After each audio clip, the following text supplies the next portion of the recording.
منصوری صاحب، آپ آئین نو کے ناظرین کو ذرا کچھ گائیڈ کریں کہ یہ ہمارے خطے میں جو ڈیولپمنٹ ہو رہی ہے اور خصوصاً مشرق وسطیٰ میں اسرائیل کو تسلیم کرنے کے حوالے سے، تو آپ کو کیا لگتا ہے کہ یہ معاملہ آگے بڑھے گا اور پاکستان بھی ان ممالک میں شامل ہو جائے گا جو اسرائیل کو تسلیم کریں گے، یا ابھی ہم اس پہ سوچ رہے ہیں؟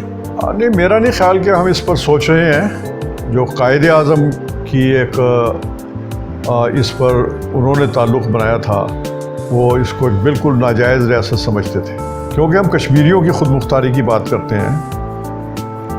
اس حوالے سے بھی ہمیں اس کیس کو دیکھنا چاہیے۔ اسرائیل کو ایک اور نظر سے ہمیں دیکھنا پڑے گا، اور اس پر ہمیں اسرائیل مجبور کر رہا ہے۔ وہ یہ ہے کہ اس کا جو انڈیا کے ساتھ دفاعی تعلقات بنے، اگر اس کے تجارتی تعلقات بنتے، انڈیا انڈیا کو تسلیم کر لیتا، اور یہ کافی عرصے سے جاری ہے، پاکستان اس پہ تل ملایا نہیں، لیکن اب پاکستان ایک تشویش کا شکار ہے۔ پاکستان کو ایک فکر ہے، ابھی بہت زیادہ رائے عامہ میں یہ چیز نہیں آئی، کیونکہ ہم نے اس کو ابھی، ہمارے میڈیا نے اس کو ابھی اپنا ایجنڈا نہیں بنایا، لیکن اب یہ بات اتنی چھپی ہوئی بھی نہیں ہے کہ انڈیا کے اور اسرائیل کے جو عسکری اور دفاعی نوعیت کے تعلقات ہیں وہ کیا ہیں، ان کی نوعیت کیا ہے، کیا وہ انڈیا کا دفاع ہے یا پاکستان کے خلاف جارانہ مشترکہ عزائم ہے؟ تو پاکستان جس طرح انڈیا کو پرسیو کرتا رہا کہ یہ اس کا دشمن ہے اور اس کی سلامتی کے درپے ہے، جس کی ہم بہت سے مثالیں دیکھتے ہیں، اس طرح اب ہم اسرائیل کو بھی دیکھ رہے ہیں۔ تو یہ بہتر نہیں ہے منصوری صاحب کہ اگر ہم دشمن اسرائیل کے بجائے دوست اسرائیل بنا لیں انہیں تسلیم کر کے؟ کیسے دوست اسرائیل بنا لیں؟ جو کشمیر کا 1 سال کا محاصرہ ہے، اس کے بارے میں یہ خبریں اور تجزیے عام ہیں کہ اس کی انسپریشن انڈیا نے اسرائیل سے اسی طرح لیا ہے جس طرح غزہ کے مسلمانوں کو محصور کر کے رکھا گیا ہے۔ پھر ایک پیلٹ گن کا جس طرح استعمال ہو رہا ہے بچوں پر، خواتین پر، آپ دیکھیں کہ کتنے بچے جو ہیں وہ آنکھیں گوا بیٹھے، کئی تو بیچارے نابینا ہو گئے، کئیوں کی ایک آنکھ ضائع گئی، اور جس طرح وہ زخمی ہوئے ہیں، جس طرح ان کے چہرے مسخ کر دیے گئے، تو یہ سب اسرائیل کی طرف سے ہو رہا ہے۔ اسرائیل کے کیڈٹ جو ہیں وہ آ کے انڈیا میں لائن آف کنٹرول تک آتے ہیں۔ وہ ہمارے شاید جو خاص طور پر دوست عرب ممالک ہیں، ان کو چیز یہ ناگوار گزرے گی کہ ہمارے اور ایران کے اور ٹرکی کے دفاعی مفادات جو ہے ان میں ایک اشتراک پیدا ہو رہا ہے، اس لیے کہ اسرائیل کو امن کے نام پر ہی صحیح ایک جگہ مل رہی ہے ہماری قربت میں۔ وہ آ کر عمان میں انویسٹمنٹ کر رہے ہیں، اب سن رہے ہیں کہ وہ UAE میں ان کی انویسٹمنٹ ہوگی اور ان کی بہت سرگرمیاں ہوں گی، اور جارڈن ان کو پہلے تسلیم کر چکا ہے، اور اب وہ ایکسپینشنزم کی بھی ان کا پاس ایجنڈا ہے۔ یہ ڈیل آف سینچری میں تو ایکسپینشنزم شامل تھی، یروشلم کو انہوں نے کیپٹل بنایا۔ ہم تو اس پرسپیکٹو میں دیکھتے ہیں کہ اسرائیل کے جو جارحانہ عزائم ہیں، ان کی جو ایک مذہبی عقیدت ہے کہ ہم نے نیل سے لے کر اور فرات تک جو ہے ہماری پرومسڈ لینڈ ہے، ہمیں بشارت دی گئی ہے، وہاں تک ہم نے آنا ہے، تو اس سے تو ہماری سلامتی خطرے میں پڑے گی۔ منصوری صاحب، یہ آئین نو کے ناظرین کو یہ بھی ذرا بتائیے گا کہ کیا یہ ہم دوبارہ خلافت موومنٹ والی غلطی نہیں کرنے جا رہے کہ وہاں پہ کمال اتا ترک نے خلافت ختم کر دی اور ہم یہاں تحریک چلا رہے تھے اس کے لیے، اور اس وقت تو حال یہ ہے کہ مودی کے ساتھ ملاقاتیں ہوتی ہیں محمود عباس کی، تو اگر اسرائیل بھارت تعلقات کے حوالے سے فلسطینیوں کے نمائندے اور ان کے صدر محمود عباس کو کوئی اعتراض نہیں اور عربوں کو کوئی اعتراض نہیں، تو ہم کیوں یہ اعتراض کریں؟ کیا اس میں صرف ہماری قومی سلامتی کا ایشو ہے یا عرب ممالک کی طرف سے دباؤ بھی آپ تو وہ خود تسلیم کر رہے ہیں؟ قومی سلامتی کا جو ایشو اب پیدا ہوا ہے وہ تو ایک ہماری نئی سیکیورٹی کے حوالے سے نیڈ بنی ہے، بالکل واضح، خاص طور پر جو اسرائیل انڈیا جو ایک کولیبریشن ہو رہی ہے ڈیفنس کے فیلڈ میں، وہ انڈیا کے دفاع تک نہیں ہے، اس کے جو عزائم ہیں جارحانہ ہیں، اور وہ پاکستان مخالف ہیں۔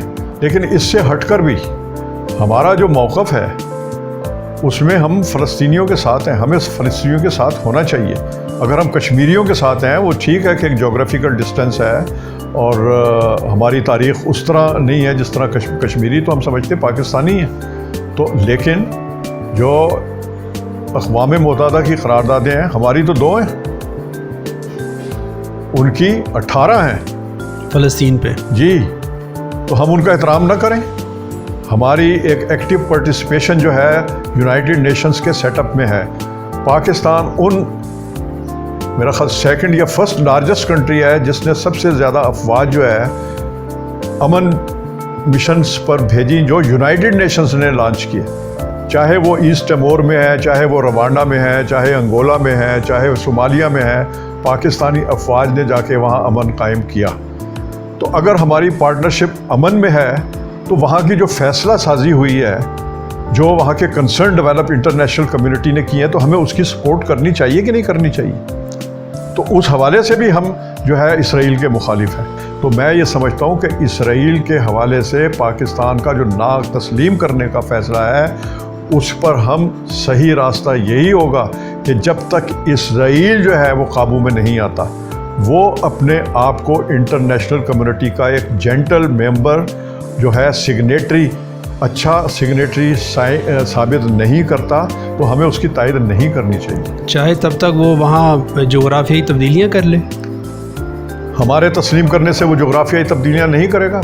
میرا پرسیپشن یہ ہے، میں ذاتی رائے ہے میری یہ، کہ جن بھائیوں نے ہمارے تسلیم کیا ہے انہوں نے اپنی اگلی نسل کے لیے اچھا نہیں کیا. ان کی سلامتی، ان کی خود مختاری، ان کا اقتدار، ان کی آزادی جو ہے وہ اس سے متاثر ہوگی.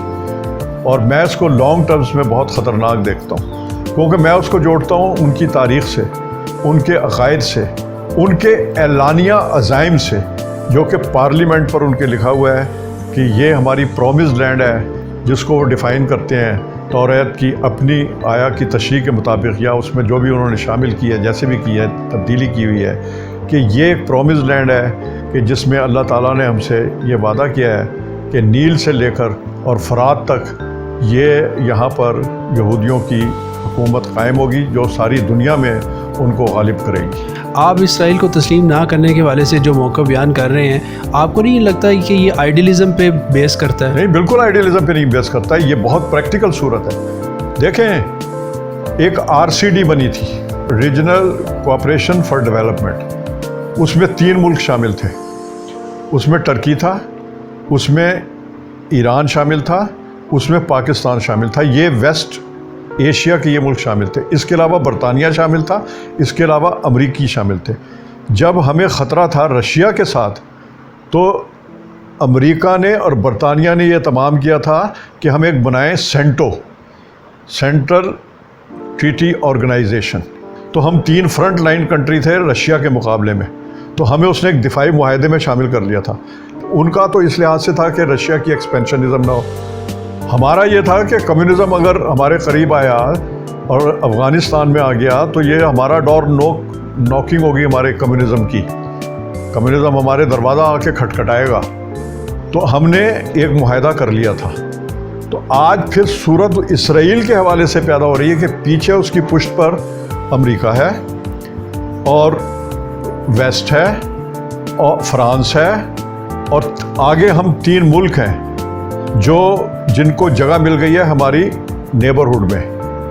جگہ ابھی پرامن لگ رہی ہے، تجارتی کی بات ہو رہی ہے، پرامن کی سیاحت کی بات ہو رہی ہے، لیکن ہم اس کو اسرائیل کے عزائم کے ساتھ جوڑ کے دیکھتے ہیں کہ اسرائیل کا اثر ہماری قربت میں صرف اسرائیل کا اثر نہیں ہے، وہ اس امریکہ کا اور ایک بلاک بن رہا ہے نیا جس کو ٹرمپ صاحب لیڈ کر رہے ہیں، اور انہی کی منمانی پر وہ بن رہا ہے. تو یہ جو ساری ریفلیکشن ہو رہی ہیں ان کے عزائم کی، اس میں ہمیں اپنا فیصلہ لینا ہے. تو یہ آئیڈیلزم بالکل نہیں ہے، یہ عملی صورتحال ہے، اور اس کو ہمیں عملی طور پر ہی ہم نے اپنا جو ہے ڈیسیجن لینے ہیں.